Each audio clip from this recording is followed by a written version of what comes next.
ಭದ್ರತಾ ವಾಹನಗಳು, ಪೊಲೀಸ್ ವಾಹನಗಳು ಎಲ್ಲವೂ ತೆರಳುತ್ತಾ ಇದೆ.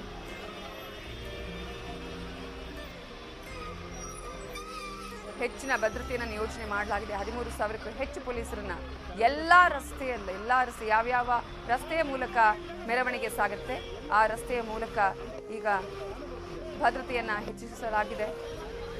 ಬೆಳಿಗ್ಗೆ ಆಗಿದ್ರೆ ನಿಜವಾಗ್ಲೂ ಕಂಟ್ರೋಲ್ ಮಾಡೋದಕ್ಕೆ ಸಾಧ್ಯವೇ ಇರ್ತಿರ್ಲಿಲ್ಲ. ವಾಹನ ಹೋಗೋದಕ್ಕೆ ಅವಕಾಶವನ್ನೇ ಕೊಡ್ತಿರ್ಲಿಲ್ಲ ಅಭಿಮಾನಿಗಳು. ಅದೇ ಕಾರಣಕ್ಕಾಗಿ ಮುನ್ನೆಚ್ಚರಿಕಾ ಕ್ರಮಗಳನ್ನು ತೆಗೆದುಕೊಳ್ಳಲಾಗಿದೆ.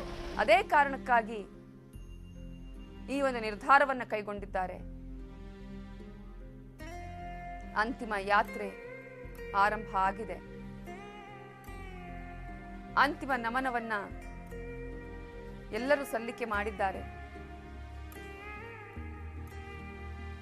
ಅಪ್ಪುವಿನ ಪ್ರತಿಯೊಂದು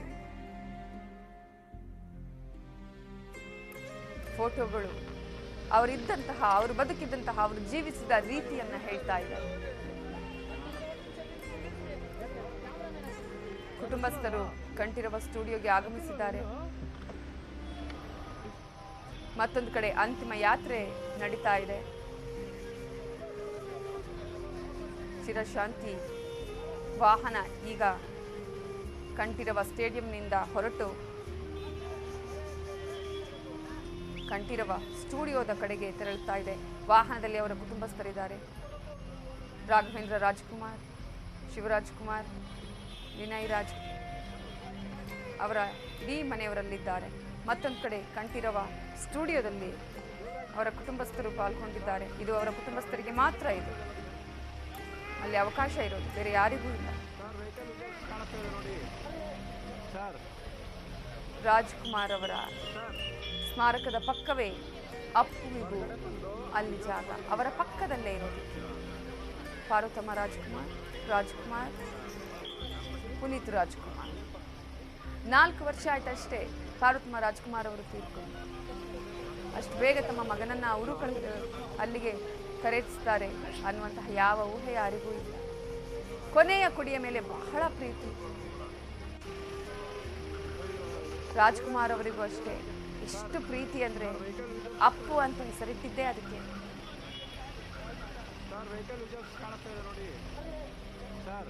ಸಿನಿಮಾಗೆ ಬಂದ ಸಂದರ್ಭದಲ್ಲೂ ಬಾಲನಟನಾಗಿ ಅವರ ನಟನಾಗೂ ಕೂಡ ಇದೇ ರಾಜ್ಕುಮಾರ್ ಅವರ ಅವಕಾಶ ಮಾಡಿಕೊಟ್ರು. ನಾಯಕ ನಟನಾಗಿ ಮಾಡೋದಿಕ್ಕೂ ಕೂಡ ಅವರೇ ಆಶೀರ್ವಾದ ಮಾಡಿದ್ರು. ಯಾವುದು ಸರಿ, ನನ್ನ ಮಗ ಏನು ಸರಿ ಮಾಡ್ತಾನೆ ಅದಕ್ಕೆ ನೀವು ಆಶೀರ್ವಾದ ಮಾಡಿ, ನಿಮ್ಮ ಮಗ ಏನು ಮಾಡ್ತಾನೆ, ನಿಮ್ಮ ಮನೆ ಮಗ ಏನು ಮಾಡ್ತಾನೆ, ತಪ್ಪು ಅಂದರೆ ತಪ್ಪು, ಸರಿ ಅಂದರೆ ಸರಿ, ಅದು ನಿಮ್ಮ ಕೈಯಲ್ಲಿದೆ ಅನ್ನುವಂಥ ಮಾತನ್ನ ಅಪ್ಪು ಸಿನಿಮಾದ ಸಂದರ್ಭದಲ್ಲಿ ಹೇಳಿದರು.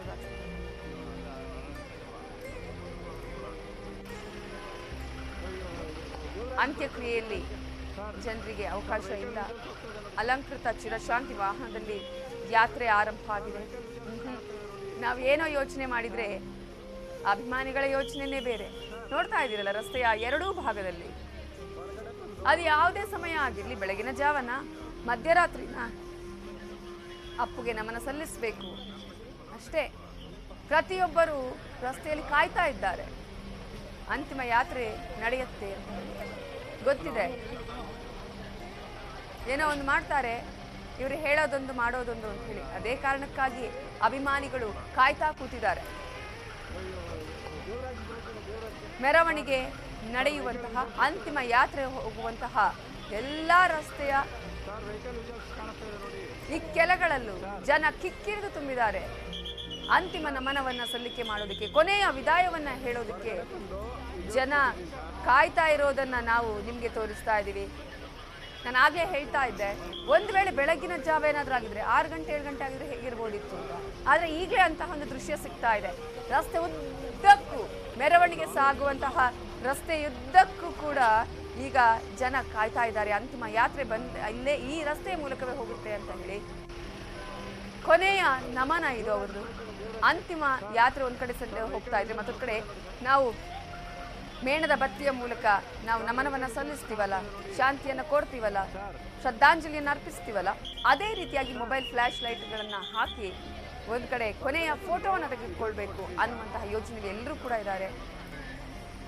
ಅಂತಿಮ ಯಾತ್ರೆಯ ವಾಹನ ಈಗ ಹೋಗ್ತಾ ಇರೋದನ್ನ ನಾವು ನೋಡ್ತಾ ಇದ್ದೀವಿ. ರಸ್ತೆಯ ಎರಡೂ ಬದಿಗಳಲ್ಲಿ ಈ ಕ್ಷಣ 5 ಗಂಟೆ, ಈಗ 5 ಗಂಟೆ 3 ನಿಮಿಷ, ಈ ಕ್ಷಣ ಕೂಡ ಜನ ಸೇರಿದ್ದಾರೆ. 6:30 ಅಂತ ಹೇಳಲಾಗಿತ್ತು, ಆದರೆ ಜನ ಕಾಯ್ತಾ ಇದ್ರು. ಬೇಗ ಮಾಡ್ತಾರೆ ಅಥವಾ ಮತ್ತೆ ನಮಗೆ ನೋಡೋದಕ್ಕೆ ಸಿಗೋದಿಲ್ಲ ಅಂತ ಹೇಳಿ ಜನರಿಗೆ ಗೊತ್ತಿತ್ತು. ಯಾವ ಕ್ಷಣ ಆದ್ರೂ ಪರವಾಗಿಲ್ಲ, ನಾವು ಆ ಕ್ಷಣದಲ್ಲಿ ನಾವು ನೋಡಬೇಕು ಅಂತಿಮ ಯಾತ್ರೆ